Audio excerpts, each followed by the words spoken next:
Dalam nama Bapa dan Putra dan Roh Kudus. Amin. Umat beriman yang terkasih, apa sapaan Tuhan untuk kita di awal pekan ini?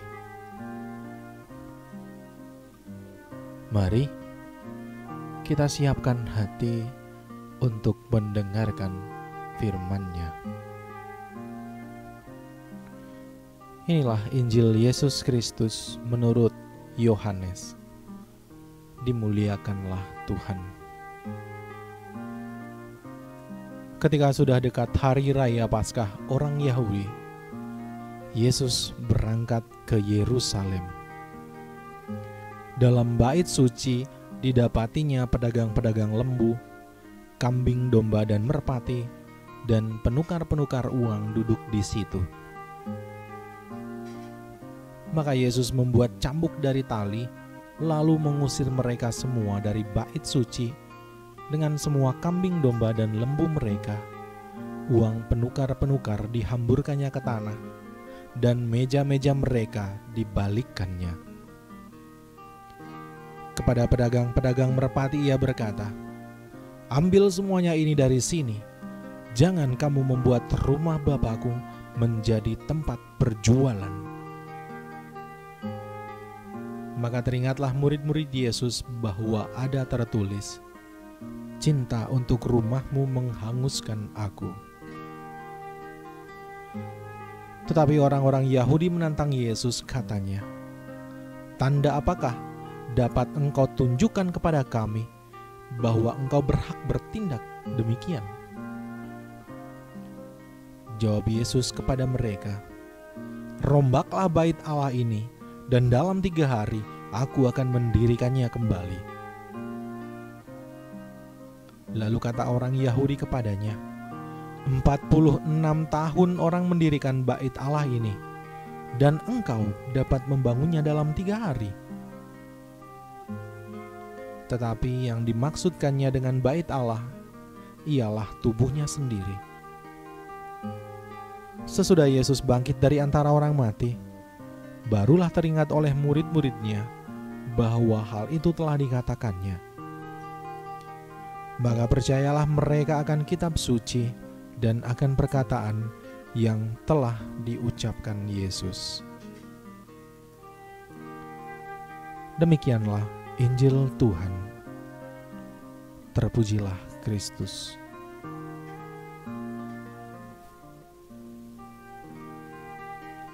Rombaklah bait Allah ini, dan dalam 3 hari aku akan mendirikannya kembali. Saudara-saudari yang terkasih, yang dimaksudkan Yesus dengan bait Allah ialah tubuhnya sendiri. Namun orang-orang itu tidak melihat bait Allah sebagaimana Yesus memandangnya. Seringkali perlakuan itu lahir dari cara seseorang memandang sesuatu. Sesuatu atau sosok yang sama, namun jika dipandang dengan cara yang berbeda, maka akan menghasilkan perlakuan yang berbeda. Mereka memandang bait Allah bukan sebagai tempat Allah yang maha kudus. Maka mereka mencemarkan bait Allah dengan perlakuan dan tindakan mereka yang jauh dari kehendak Allah. Bahkan mereka memanfaatkan bait Allah untuk mengambil keuntungan bagi mereka sendiri. Mereka dengan semena-mena mengatakan bahwa kurban yang dibawa orang-orang itu tidak layak, sehingga harus membeli kurban baru yang mereka siapkan. Sungguh penindasan yang terselubung. Kemarahan Yesus seketika meledak ketika orang-orang ini tidak hanya mengambil keuntungan bagi dirinya, tetapi juga menghalangi sesamanya untuk beribadat kepada Allah. Saudara-saudariku, Yesus ingin agar kita melihat bait Allah itu sebagai rumah Bapa, tempat yang Maha Kudus berdiam. Bukan hanya rumah ibadat yang memang dibangun untuk menyembah Allah. Secara tidak langsung, Yesus juga mengingatkan kita untuk memperlakukan diri kita secara kudus. Melihat bahwa tubuh kita adalah bait Roh Kudus. Ketika Yesus menyatakan bait Allah itu adalah tubuhnya sendiri, maka kita pun menemukan dalam setiap pribadi orang beriman, dalam setiap hati muridnya, bait Allah yang sama juga bersemayam di dalamnya. Jadi, bukankah sudah selayaknya kita berlaku kudus? Semoga.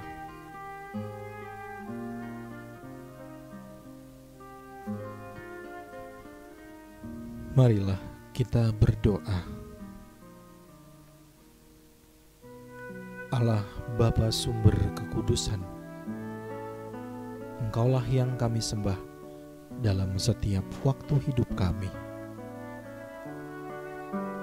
Ajarilah kami memandang rumah-Mu sebagai tempat yang kudus, dan juga memandang diri kami sebagai tempat kediaman-Mu.